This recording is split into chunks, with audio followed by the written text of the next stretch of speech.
theory is a prominent topic in mathematical analysis. Tens, maybe hundreds, maybe thousands of articles deal with fixed point theory. Fixed point theory has been dealt only in terms of metric spaces. For example, if anyone wants to remind us with Lipschitz conditions, the distance between the images is some factor less than the distance between the elements you began with. So when you do things over and over again, you arrive at a fixed point, not necessarily unique. Not necessarily unique. The only way until 1980, say, was metric spaces. And again, as every one of us knows, you do not have to have any contraction condition like the Lipschitz condition I just mentioned. You do not have to have a Lipschitz condition in order for you to get a fixed point. Any one of you can find many examples. An undergraduate student can find many examples. So now what is the way out? I mean, what other means would replace the distance as a scale? The distance as a scale, or the metric as a scale of difference, or as a scale of distance. People started thinking, I can only recall 1980. From 1980 on, there were 3 people until 2007. 2007, people started to agree. All of them agreed. Those 3, I can't pronounce the name of any one of them. They are Chinese or so. I don't have the capability of pronouncing names. So those 3 people all agreed to replace the distance 0, infinity, the metric from 0 to infinity. You can only have a metric from 0 to infinity. They could replace it by what is called a cone. A cone. Cones are known in the mathematical world, but we would have to settle down a definition, a real definition of a cone. A cone is a subset of a real Banach space, which satisfies certain conditions, etc. I will have another session in the evening at 6 o'clock, in which you can find all details you want. My talk is in generalities. Those generalities I led or had with Mu'ad Karaki. Mu'ad Karaki is a colleague of mine at the Najaf University. We are going into 3 main different streams in the topic. One of them is the generality on which I'm going to talk. It's not yet published. There are certain things which are not settled. The evening session is published in the Journal of Nonlinear Analysis and Applications, so we can announce it with all results we have. But now we'll talk about generalities. The generalities, before we talk about generalities, it is not yet settled about what do we mean by a generalized metric. We have a metric, and when we would like to generalize the metric. What do we mean by a generalization of a metric?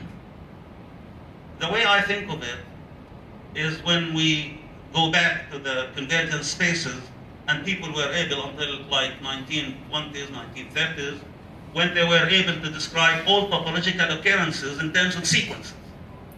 Until when, say, point set topology advanced and some co-finite, co-countable topologies arose, then sequences now stop to describe topological occurrences, at least in terms of closures. So people thought of convergence in terms of filters and nets. And when filters and nets came into play, everything got settled. And so we say that a net is a generalization of a sequence. It is just, a net is, for the audience, a net is merely a function on a directed set, partially ordered and directed set. You move everywhere or anywhere, and then you talk about convergence. So everything now is completely determined in terms of nets or filters. They are equivalent. Some people like filters in some cases, occasions, and some like nets. So that means absolutely a generalization of sequences. A simpler example, when you talk about the sign function on the reals is bounded. But when you say the sign function of the complex field is not bounded, this is a generalization. Right? What made people think of generalization is that the metric spaces are not wide enough to host all all fixed point theory. They are not enough. They are not enough. Absolutely not. Then when you got some generalization processes, they had what they called cone-metric spaces. A cone-metric space has exactly the same letter. We call it D sub C. It's a distance or a metric, but with respect to a cone. Now they have arrived at maps which obey some contractive conditions in terms of cone-metric spaces, and so they have definitely fixed points, even though they do not satisfy any contractive conditions in terms of the Euclidean metric. That made the things possible to generalize. What I mean to say is that the cone-metric space imposes a kind of adherence on that map, while the Euclidean metric does not. The cone-metric space is enough for a function to say that you have a fixed point. You have a fixed point, or you do not have a fixed point. No, you have. It's only sufficient, but not necessary. And this is my generalization. Since then, since 2000 and 2007 until now, one Palestinian mathematician had published, the other day, I'm not sure of the number. I do not believe everything I read on the net. He has published so far 93 publications, of course with others, 93 publications on the topic, on the generalization process. 93 publications, one Palestinian mathematician, his name is Thabit Abdul-Jawad, living in a tiny little village near Qalqilia called Kufr Thilith, close to Muhammad Saleh Masha. Kufr Thilith, Thabit Abdul-Jawad, probably you know him. He is a young mathematician. We are old compared to him. He is probably on the 40s. But what I have noted that he did not yet put what he means by a generalization. What I mean by a generalization is that, if possible, can you completely determine fixed point theory in terms of cone-metrics? In other words, this is my claim. I mean, not claim. This is my proposal. This is what I want to put into the consideration of the people. Can you completely characterize fixed point theory in terms of cone-metric spaces? In other words, can you say that the map T has a fixed point, not necessarily unique, if and only if it obeys some contraction condition with respect to some metric, cone-metric? Is that fine? T has a fixed point if and only if it obeys some contraction condition with respect to some cone-metric. This is the question. This exactly means, to me, this is what exactly means by generalization. From here on, or from here back, I have got many results. Some of them I published. For example, I have noted from others, minhum Thabit Abdul-Jawad, one of them is Thabit Abdul-Jawad. Every cone-metric induces a topology. Okay. Every cone-metric induces a metric. The metric induces a topology. Those topologies are the same. Why are they the same? Because they are first countable and sequentially equivalent. Two first countable, sequentially equivalent. An undergraduate student knows that they should be the same. So there is no generalization. Topology-wise, there is absolutely no generalization as to cone-metric theory is concerned. Other things, I went through best approach. This is published. What I'm talking about is published. So,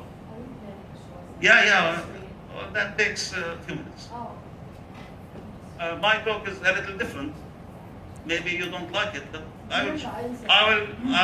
you will definitely be happy to see that. And then it's available on the conference site. You can record it. The proceedings, if they accept to publish it in the proceedings, I will be happy to have it online for you. But what I have done and published already is that in terms of best approximation, everything remains the same. Almost everything remains the same. In terms of the best approximates of a certain point in a Banach space, they satisfy exactly the same conditions as they do in norm space. Absolutely nothing. Absolutely nothing changes in terms of convexity, in terms of closeness, in terms of most of the things that you might think as a best approximate in cometric theory. So nothing changes absolutely. Now back to the conference title, heading. It's new, it's modern methods, modern trends in mathematics and physics. Modern methods means that I would have to call upon the young students, I mean the young mathematicians, as you, most of the audience, except for those people. I like to be You are young. This is a chance to get some good start with some new, easygoing stuff. And what makes me say this is that when you finish up your PhD thesis, then you probably solve partly or fully a complex problem in a sense of complexity. So you solve it and then get back here, get started, associate professor, and when your student list is released, you get some 50 to 60 students in your class, of which you have to spend all time long, no, not all time long, all your life long just grading and doing nothing. And when you get back to the problem you ended up with, you find yourself backwards. I had to get started. So this is only an introduction. In any case, I hope that you join us in the evening talk to see some details of what I have just said. The evening talk is not only mine, it's one of the other groups. Muad and I are heading 3 trends in the topic. One of them is a master's thesis done by Haytham, and he will speak for that. He will take the good part. I'm spending the time probably not wisely. This is the idea.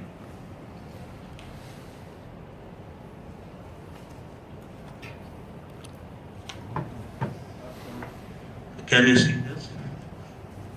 Of course, as I mentioned, there is no way I can pronounce the names of the people. 1980, 1987, and then 2007.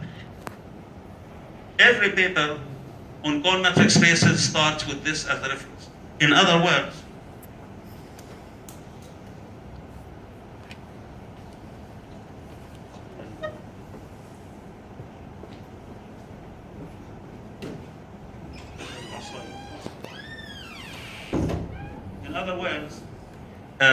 the first 2 are not cited in all of the research in the paper. They are not cited at all. So every time you read on cometric spaces, you read as a pioneer of that, as a founder of that in 2010 and 7. The question was, as I mentioned, what should replace zero infinity as a scale of distance? The answer, they all agreed to use cones instead of zero infinity and the Banach space instead of R. The cone, this is the cone. It's a convex set in a real Banach space which satisfies this, etc. Cones induce partial orders. I know the time is not enough. It's absolutely not enough to show some details of this partial ordering. This partial ordering is by no means total. It's not total in the sense that you cannot always compare points in the real Banach space in terms of a cone. And therefore, it is not suitable for partially ordering in total partial order. So this is the order, and we have this order here, way behind y, if the difference is in the interior of the cone.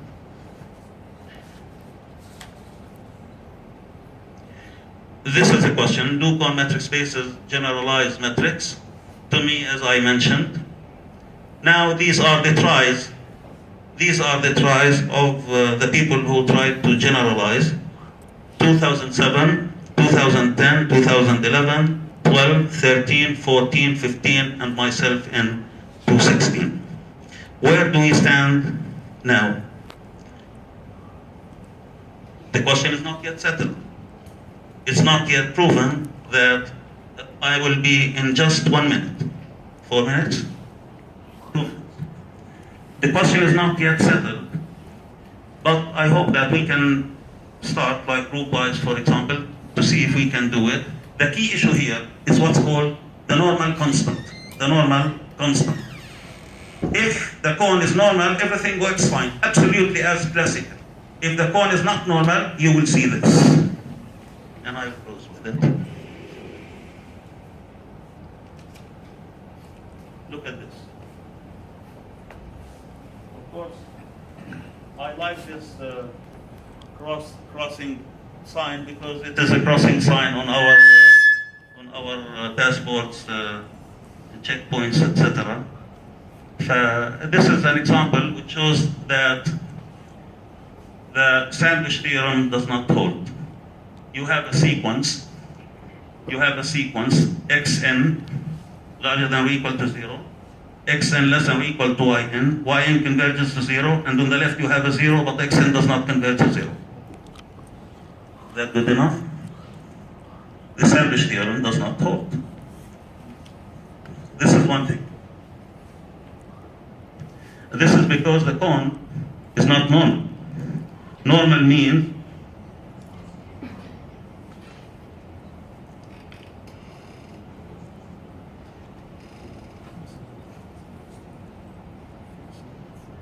look at normal.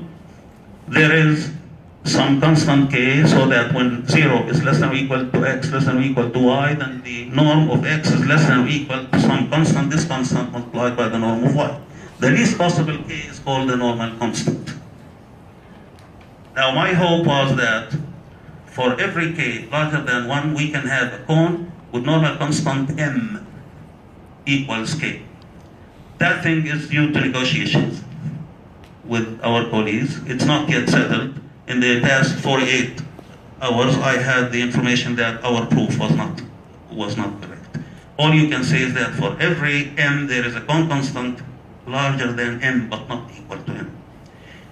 The idea is that if your cone is normal, then everything works fine. If the cone is not normal, everything collapses, and this is an example.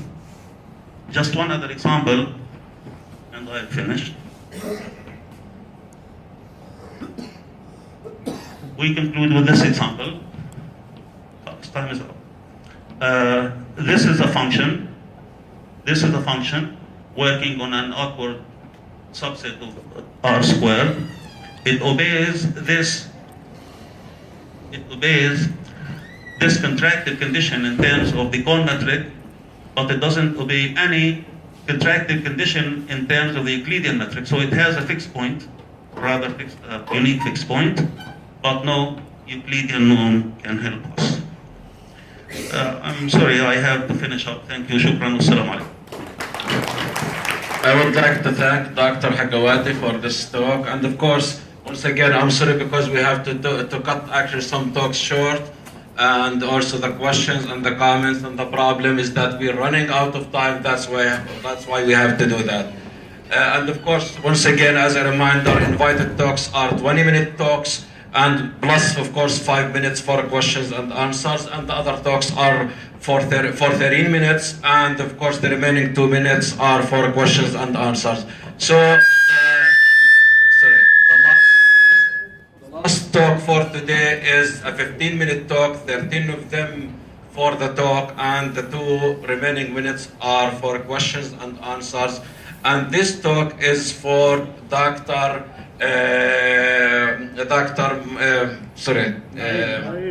Naeem.